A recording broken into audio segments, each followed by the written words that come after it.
পহেলা ফেব্রুয়ারি থেকে সম্মিলিত ইসলামী ব্যাংকের গ্রাহকরা মুনাফা তুলতে পারবেন। বাজার ভিত্তিক হারে মুনাফা দেওয়া হবে সর্বোচ্চ 9.5%। বৃহস্পতিবার ব্যাংক খাত নিয়ে আয়োজিত জরুরি এক সংবাদ সম্মেলনে এমন তথ্য জানান বাংলাদেশ ব্যাংক গভর্নর। এছাড়া 2024 ও 25 সালে ব্যাংক পাঁচটির লোকসান সত্ত্বেও অনুকম্পা হিসাবে গ্রাহকদের 4% হারে মুনাফা দেওয়া হয়েছে বলে জানান তিনি। গভর্নর বলেন, এখন থেকে গ্রাহকরা যে কোনো স্কিমে 2 লাখ টাকা পর্যন্ত তুলতে পারছেন।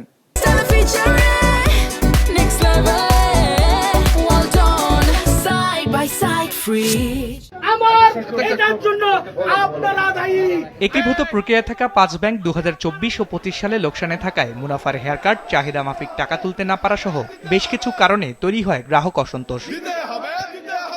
এমন বাস্তবতায় ব্যাংক খাতে সাম্প্রতিক বিভিন্ন বিষয় নিয়ে জরুরি সংবাদ সম্মেলনের আয়োজন করে বাংলাদেশ ব্যাংক, যেখানে ব্যাংকের গভর্নর জানিয়েছেন, আগামী মাস থেকেই সম্মিলিত ইসলামী ব্যাংকের গ্রাহকরা তাদের আমানতের বিপরীতে মাসভিত্তিক মুনাফা তুলতে পারবেন। চলতি জানুয়ারি থেকেই মুনাফা দেওয়া হচ্ছে সম্পূর্ণ বাজার ভিত্তিক হারে। 1 বছরের বেশি মেয়াদী আমানতের ক্ষেত্রে সর্বোচ্চ মুনাফার হার 9.5%, আর 1 বছরের কম আমানতের ক্ষেত্রে নির্ধারণ করা হয়েছে 9%। বেশিরভাগ গ্রাহকই মান্থলি হিসাবে ছিলেন, তারা ওই মাসের টাকা দেয়, মাসের টাকা তুলে সংসার খরচ চলে।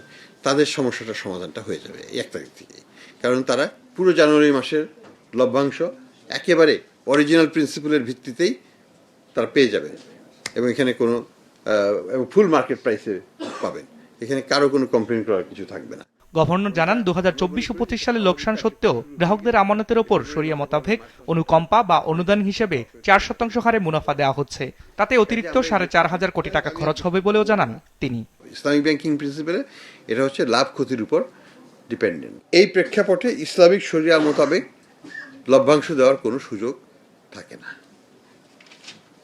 তারপরেও সরকার যেটা দিচ্ছে 4%, সেটাকে বলা হচ্ছে এহসান, অর্থাৎ অনুকম্পা হিসেবে দিচ্ছে সরকার।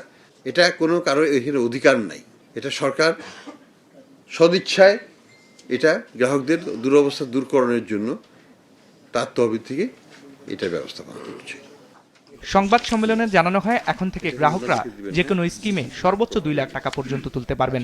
এছাড়া যাদের বড় অঙ্কের আমানত আছে, তারা আমানতের 40% পর্যন্ত ঋণ হিসাবে নিতে পারবে ব্যাংকটি থেকে।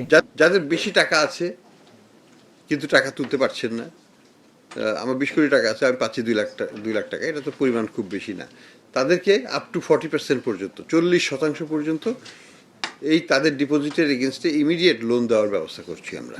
ডিপোজিটের উপর কিন্তু সে 9.5% ইন্টারেস্ট পাবে।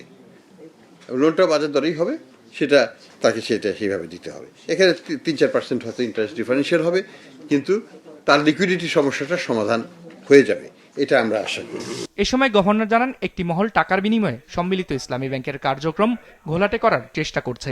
দাবি করেন, 1 বছরে বাংলাদেশ ব্যাংকে যে পরিমাণ কাজ হয়েছে তা গেল 24 বছরেও হয়নি। তখন আপনাদের সাথে আবার বিজনেস রিপোর্ট, মাছরাঙা টেলিভিশন।